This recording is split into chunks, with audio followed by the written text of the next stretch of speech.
Welcome to కావేస్ media. హైదరాబాద్లో జరిగిన ఒక సంఘటన గురించి తెలుసుకుంటే, ఆ విషయాలు తెలుసుకుంటే ఒళ్ళు గగురు పొరుస్తుంది. మామూలుగా ఈ దేశంలో ఏదో ఒక రోజుకు ఏదో కొన్ని సంఘటనలు జరుగుతూనే ఉంటాయి, భార్యాభర్తల మధ్యలో గొడవలు జరుగుతూనే ఉంటాయి. కానీ హైదరాబాద్ మీర్పేటలో జరిగిన ఈ గొడవ చూస్తే ఎలా అంటే భార్యని క్షణికావేశంలో చంపడమా, ఇంకా వేరే విషయంగా చంపి ముక్కలు చేసి ఉడకబెట్టి పౌడర్ చేసి చెరువులో కలపడం.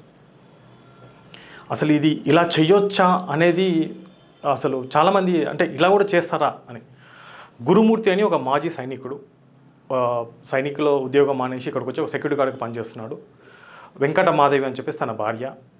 తను పిల్లల్ని సంక్రాంతి సెలవులకు ఇంటికి పంపించారు. ఇద్దరు కలిసి ఆ సినిమాకు వెళ్ళి చూసి వచ్చి 14th 13th కొన్ని డేట్స్కి అయితే కన్ఫ్యూజన్ ఉంది, కానీ 14th నాడు అని చెప్తున్నారు, కొంతమంది 13th అని చెప్తున్నారు. 14th నాడు సినిమా చూసి వచ్చారు. ఇంట్లో ఏదో గొడవ అయింది, భార్యను కొట్టాడు, గోడకు అదిమి పెట్టాడు, తను చనిపోయింది. చనిపోయిన తర్వాత ఏం చేయాలో తనకి అర్థం కాలేదు. ఎలా ఇప్పుడు కేసు నా మీదకి వస్తుందేమో, ఏం చేయాలని చెప్పేసి ఇక్కడ మెయిన్ వచ్చేసి ఏంటంటే సోషల్ మీడియా. యూట్యూబ్లో శవాన్ని ఏ విధంగా మాయం చేయాలని కొన్ని వీడియోలు చూసి బయటికి వెళ్ళేసి ఒక కుక్కను తీసుకొచ్చి ఆ కుక్కను చంపి, ఆ కుక్కను ఒక మొద్దు ఉంది వాళ్ళ ఇంట్లో, అంటే కొన్ని ఫొటోస్ కూడా బయటకు వచ్చాయి. ఒక మొద్దు పైన దాన్ని 2 కత్తులతోని ముక్కలు చేసి దాన్ని ఉడికిచ్చి, దాని తర్వాత ఇంకో కుక్కర్లో అంటే కుక్కర్లో ఉడికించినాక విజిల్ పెట్టకుండా దాన్ని ఆవిరిలాగా చేసి దాన్ని మళ్ళీ పౌడర్ లాగా చేసి తీసుకెళ్ళి బయట కలిపేశాడు. సేమ్ అలాగే తన భార్య చనిపోయిన తర్వాత తన భార్యని ముక్కలు చేసి ఒక బకెట్లో వాటర్ హీటర్ పెట్టి ఒక 6 hours ముక్కలని ఉడికించి, దాని తర్వాత నార్మల్ కుక్కర్లో విజిల్ పెట్టకుండా ఓపెన్గా చేసి మొత్తం ముక్కలంతా డ్రై అయ్యేటట్టు చేసి, తర్వాత ఆ ముక్కలని పౌడర్ చేసి ఒక బ్యాగ్లో వేసుకొని వెళ్ళేసి ఎదురుగా చెరువు ఉంటే చెరువులో కలిపాడు. అంటే ఇలా కూడా చేయొచ్చా అంటే చాలామంది క్షణికావేశంలో చేస్తుంటారు. మనం చాలా విషయాలు చూసాం, ముక్కలు చేయడము, అది చేయడము, మోర్లు వేయడము, ఇన్లేయడము, చాలా ఇంతకుముందు కూడా చాలా జరిగినాయి. కాకపోతే ఆ ముక్కలని ఉడకబెట్టి దాన్ని డ్రై చేసి పౌడర్ చేసి చేశాడు.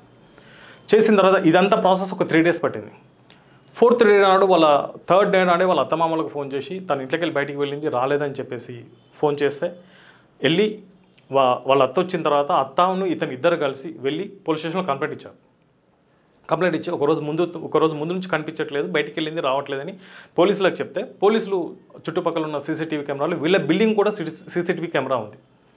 ఆ కెమెరాలో చూస్తే ఏంటంటే తను లోపలికి వచ్చిందే ఉంది, కానీ బయటికి పోయిన వీడియో మాత్రం లేదు. కానీ ఇతను మాత్రం వరుసగా 3 రోజుల నుంచి లోపలికి తిరుగుతూ ఉన్నాడు. ఏంది అని గమనించి ఇతను వాళ్ళకి డౌట్ వచ్చి ఇంట్లో వెళ్తే మామూలుగా మటన్ కొట్టే ఒక మొద్దు లాంటిది ఉంటుంది కదా, వుడెన్ మొద్దుది, ఆ మొద్దు, ఒక మందు బాటిల్స్, ఫెనాయిల్ ఇవన్నీ ఉండడం వల్ల వాళ్ళకి డౌట్ వచ్చి ప్రతిసారి ఒకనే బయటికి వెళ్తున్నాం, ఏదో తీసుకొని వెళ్తున్నావు, మళ్ళీ ఎంటీగా వస్తున్నాం ఏందని పోలీస్ ట్రీట్మెంట్ ఇస్తే తను చెప్పిన విషయాలు ఇవి. కొన్నిట్లలో ఏమొస్తుందంటే భార్య మీద అనుమానంతో కొన్నిట్లలో వస్తుంది, క్షణికావేశం అని కొన్నిట్లలో వస్తుంది. కేసు అయితే ఇప్పుడు దర్యాప్తులో ఉంది. తను చెప్పిన విషయాలు ఇవి. నిజంగా తను ఇలా ఒక మనిషిని ఇలా చేయొచ్చా అనేది కూడా చూస్తే నమ్మశక్యంగా అయితే లేదు. కానీ తను మాత్రం చెప్పేది ఇదే. ఇంకా దర్యాప్తులో ఉంది, ఏం చేయాలా, ఇంకా దర్యాప్తులో అయితే కేసు నడుస్తూ ఉంది. ఏం విషయాలు అనేది మనకు ముందు బయటకు వస్తాయి. కాకపోతే ఇక్కడ చేసేది ఏంటంటే అతను క్షణికావేశం చేసినా ఏం చేసినా సోషల్ మీడియాలో దీన్ని ఏ విధంగా చేయొచ్చు అనేది వీడియోలు చూడడం. సోషల్ మీడియాని మనం మంచికి తీసుకుంటే మంచికి తీసుకోవచ్చు, చెడుకు తీసుకుంటే చెడుకు తీసుకోవచ్చు. చాలామంది కూడా సోషల్ మీడియాలో చూసి ఏం చేయాలని కూడా చాలామంది చేస్తున్నారు. పిల్లలు ఒక వీడియోలు చూసినప్పుడు కావచ్చు, కొన్ని వీడియోలు చాలామంది ఏదో గోస్ట్ వీడియోలు అని, కొన్ని చంపుకునే వీడియోలు వాళ్ళు చూస్తుంటారు. సోషల్ మీడియా మనం ఎంత బాగా యూజ్ చేసుకుంటే అంత ఎదగొచ్చు. ఇలాంటి వీడియోలు చూస్తే మనమే ఎటు తిరిగి, ఇప్పుడు తను ఎట్లాగో భార్య చనిపోయింది, కనీసం భార్యను ముఖం చూపు కాదు కదా, కనీసం ఒక్క అవయవం కూడా దొరకట్లేదు, ఒక ముక్క కూడా లేకుండా మొత్తం పౌడర్ చేశాడు. 2 పిల్లలు వాళ్ళకి, ఒక బాబు ఒక పాప. ఇప్పుడు వాళ్ళు వచ్చి అమ్మ ఏది అని అడిగినా కూడా చెప్పలేని పరిస్థితి. అమ్మ ఏమైంది కనీసం అంటే ఒక విధంగా మీ అమ్మ ఇలా అయింది, ఇలా జరిగింది, ఇక్కడ చూడగా మీ అమ్మ ఇక్కడ ఉందని చెప్పుకోలేని పరిస్థితిలో ఆ సోషల్ మీడియా వీడియోలు చూసి అలా చేశాడు.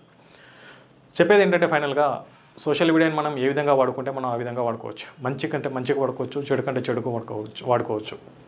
చిన్నపిల్లలతోని జాగ్రత్త.